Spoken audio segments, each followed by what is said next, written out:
Rebonjour les amis. Ouais, vous êtes gâtés, hein. Troisième vidéo. Juste pour répondre à une autre question. La question est la suivante. Est-ce que nous orientons vers un crash, vers, comme ça j'en ai parlé dans la première vidéo, vers un marché baissier? Alors, qu'est-ce qui m'a fait dire dans la première vidéo comme quoi effectivement j'étais confiant, dans le sens où le train est haussier?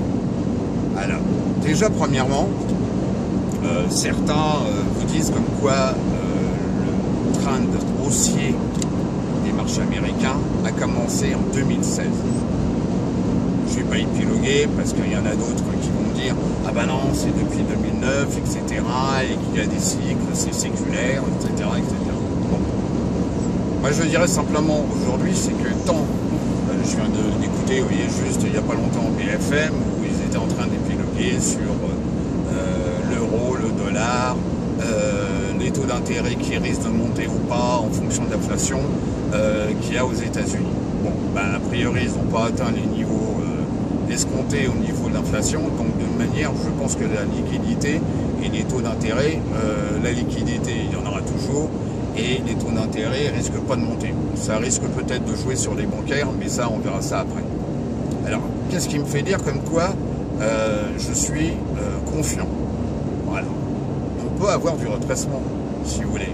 Le mois d'août, en tous les cas, aujourd'hui, on est le 17, il faut faire attention. Il ne faut pas trop s'exposer parce qu'effectivement la peur, etc. Tous les acteurs ne sont pas sur les marchés. Donc pour l'instant, c'est un peu le jeu de la balançoire. Un coup d'un côté, un coup de l'autre. Bon. Et pour l'instant, tant qu'on n'a pas dépassé les plus hauts sur les indices américains, il faut être un petit peu prudent. Cependant, sur du moyen terme, oui, je suis très confiant. Si vous voulez, grosso modo, je viens de le dire, la liquidité. Deuxièmement, on regarde les secteurs actifs. Je suis désolé, la technologie et les financières sont quand même des secteurs qui superforment les autres. Donc regardez toujours ce que je vous ai déjà présenté, la roue sectorielle. Donc ce sont des indices très importants. Et deuxièmement, si vous voulez savoir grosso modo si je peux m'exposer normalement, je réduis la voilure. La première chose à faire, c'est comparer le SPY, qui est l'ETF du SP500, par rapport à l'XLU. Donc par exemple sur TradingView, pas besoin forcément d'utiliser la plateforme TWS. On peut avoir directement la comparaison du SPY par rapport à XLU. XLU qui est l'indice donc des utilities, donc à travers un ETF qui s'appelle XLU. Et je vous rappelle, j'en ai déjà parlé il n'y a pas si longtemps que ça doit être au mois de mars, comme quoi les utilities étaient utilisées quand on sentait la peur. Donc la peur se voit à travers deux, je dirais, trackers, mais en tous les cas deux indices sectoriels qui sont donc les utilities et XLP qui sont les consumer staples, c'est-à-dire tout ce qui est produits non cycliques, le papier toilette, les couches culottes et les produits qu'on a besoin, etc. etc. Je fais ce côté amusant, mais en tous les cas c'est pour vous montrer ça parce qu'effectivement c'est non cyclique. C'est valable aujourd'hui, c'est valable demain, et les gens se réfugient en termes donc de support, de stock là-dessus. Donc ça fait partie des choses à regarder. Et deuxièmement, José, vous avez expliqué ça aussi, c'est que grosso modo, il faut comparer, par exemple, tout le monde parle du VIX, mais le VIX, il faut comparer le VIX et par rapport au futur sur le VIX. Et donc, vous pouvez le faire très facilement en comparant deux ETF, qui est le VXX, qui est donc l'ETF, qui est un produit, bon, il faut pas forcément le traiter, hein, mais en tous les cas, si, à très court terme, mais qui est un indice, donc, VIX, short terme, c'est-à-dire très court terme. Et le comparer par exemple à VXM, le VXM, qui est donc adossé à un futur moyen terme.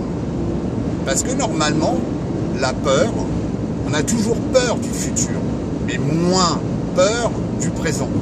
Et là où on commence à avoir des divergences, et qui doivent être suivies pour savoir qu'est-ce qui peut se passer, je dis bien qu'est-ce qui peut se passer, et ben c'est comparer la peur à très court terme par rapport à la peur du moyen terme. Et si vous avez une peur qui s'accroît d'autant plus sur du court terme par rapport à du moyen terme, et ben à partir de ce moment-là, on peut se poser la question sur des possibilités de retracement. On l'a bien vu, ce qui s'est passé par exemple au mois d'août. Voilà. Donc je vous montrerai comment ça se fait, c'est très simple. Et c'est pas pour vous confirmer à 100%. Si vous voulez, le but c'est pas d'avoir la boule de cristal et vous dire pourquoi il va se passer ça. Et c'est toujours mettre les probabilités de votre côté.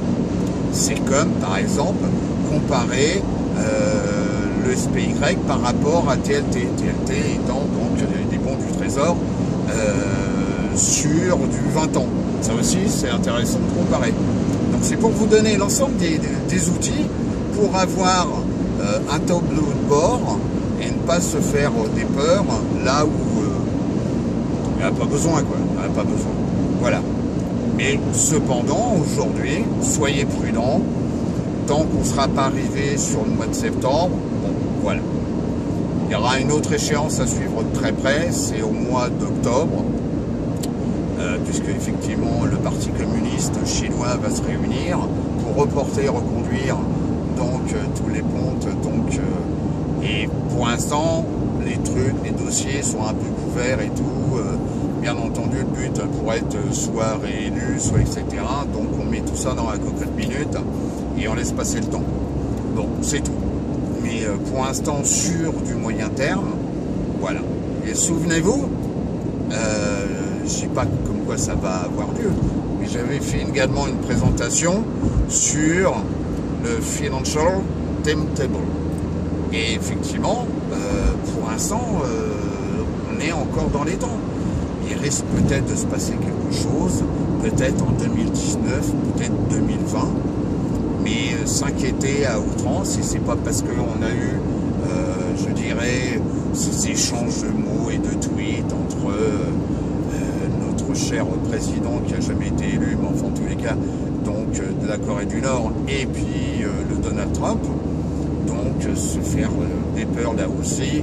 Je pense que même si on ne partage pas leurs convictions, je pense que ce sont quand même des gens qui sont extrêmement intelligents aussi.